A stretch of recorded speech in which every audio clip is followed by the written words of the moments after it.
Hello friends, edu point competition academy में आपका स्वागत है। और आज हम करने वाले हैं संविधान की क्लास 8वीं नंबर की क्लास है।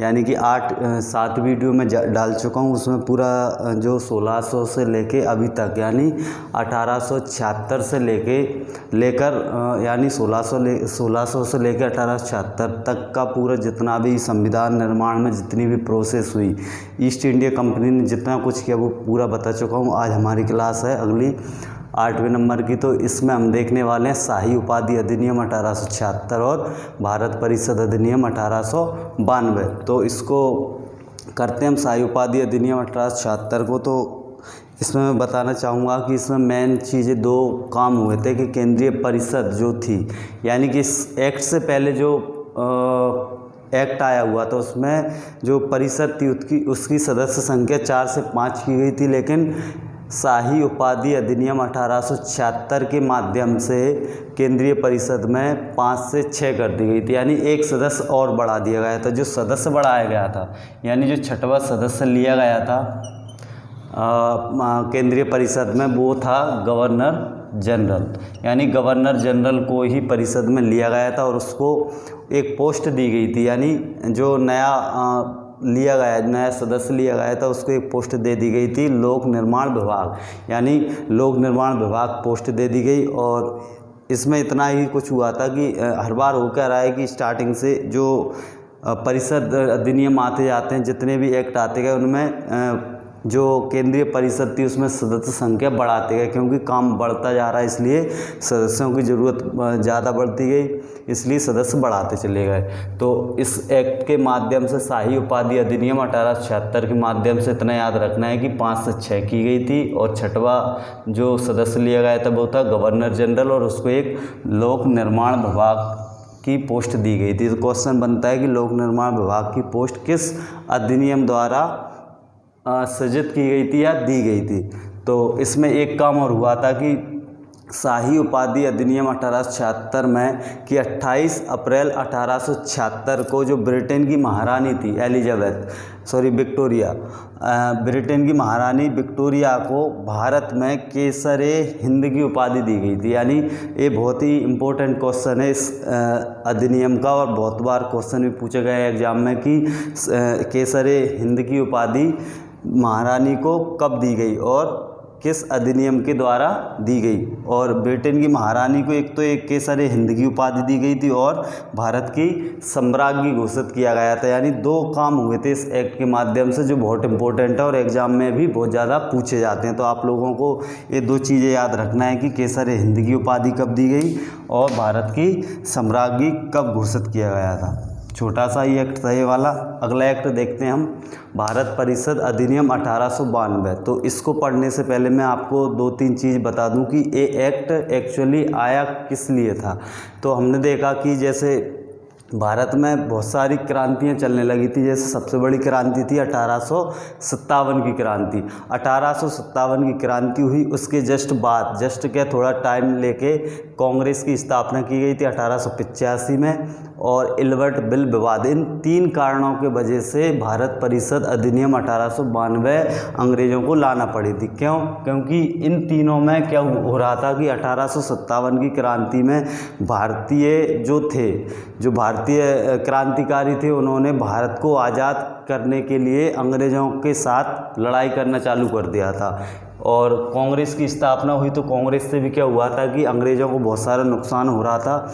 और इलवर्ट बिल विवाद जो था, इलवर्ट बिल विवाद में बता दूं आपको कि जैसे इलवर्ट बिल विवाद में हो क्या रहा था कि जैसे ब्रिटेन के जो या अंग्रेज़ों को बोले हम तो अंग्रेज़ क्या थे कि जो मुजरिम अंग्रेज़ होते थे उनका जो फैसला लिया जाना था वो अब भारत में डिस्ट्रिक्ट जो कोर्ट खोले गए थे, यानी कि भारतीय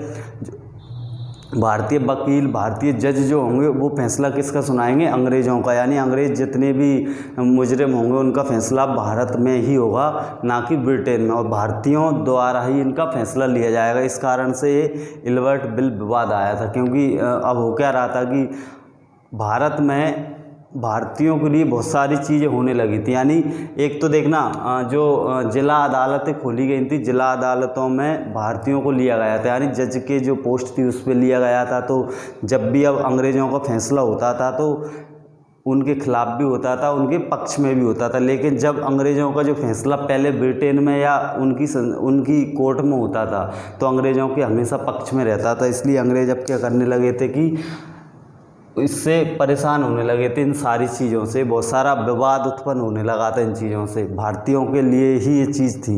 तो अंग्रेज़ों ने इन सब के कारण, इन सबको दबाने के लिए, इन सबको हटाने के लिए क्या किया, भारत परिषद अधिनियम 1892 पेश किया। और इसको पास करने का एक मकसद और था कि भारतीयों ने क्या किया था, इसके पश्चात, इन सबके पश्चात भारतीय लोगों ने कहा कि प्रशासन व विधि निर्माण में इनको हिस्सा चाहिए, यानी कि इनको पोस्ट चाहिए।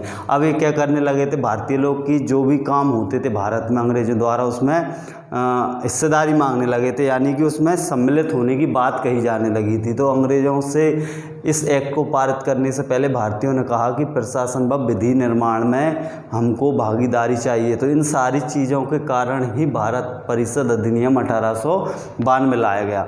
और इस ही अधिनियम के द्वारा हुआ क्या था कि यहाँ पर जो निर्वाचन होता था, भारत परिषद अधिनियम 1892 के द्वारा एक प्रक्रिया और स्टार्ट की गई, अप्रत्यक्ष निर्वाचन प्रारंभ किया गया था। यानी अप्रत्यक्ष यानी इनके द्वारा जो केंद्रीय विधान परिषद में जो सदस्य हुआ करते थे उनकी नियुक्ति की जाने लगी थी, चुने जाने लगे थे।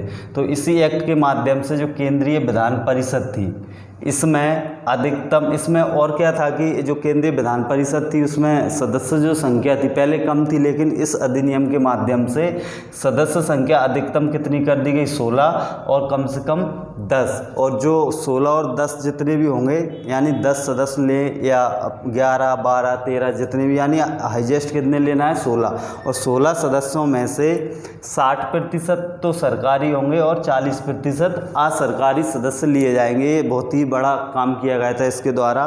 और इसी एक्ट के माध्यम से एक बात और कही गई थी कि जो विधान परिषद में भारतीयों को अधिकार, यानी इसी एक्ट के माध्यम से भारतीयों को अधिकार दिए गए, क्योंकि भारत में क्या हो रहा था कि अब जितने भी जो पढ़े लिखे लोग थे, जो भारतीय नेता थे बहुत सारे, उनको क्या था कि दबाने के लिए, यानी कि भारत में अगर राज करना है तो उनको सम्मिलित करना पड़ेगी। यानी कि भारत में अब क्या हो रहा था कि अंग्रेज़ों का तबका जो था वो कम होते जा रहा था। उन्होंने नीति अपनाई कि अगर भारतीयों को सम्मिलित कर लिया जाए तो हम भारत में सही से राज कर सकते हैं। तो विधान परिषद में भारतीयों को अधिकार दिए गए। और अधिकार कौन कौन से थे कि प्रश्न पूछ सकते हैं, यानी कोई अधिनियम पास किया जाए, कोई सा एक्ट पास किया जाएगा तो भारतीय उस पर प्रश्न पूछ सकते हैं। और बजट पर बहस करने का अधिकार दिया, यानी भारत में जो बजट पेश किया जाएगा, सालाना जो बजट पेश होता है या 5 साल में जो बजट पेश होता है, पहले क्या होता था कि अंग्रेज़ डायरेक्ट बजट पेश कर देते थे, उस पर भारतीय कुछ बोल नहीं सकते थे। यानी अंग्रेज़ अपने हिसाब से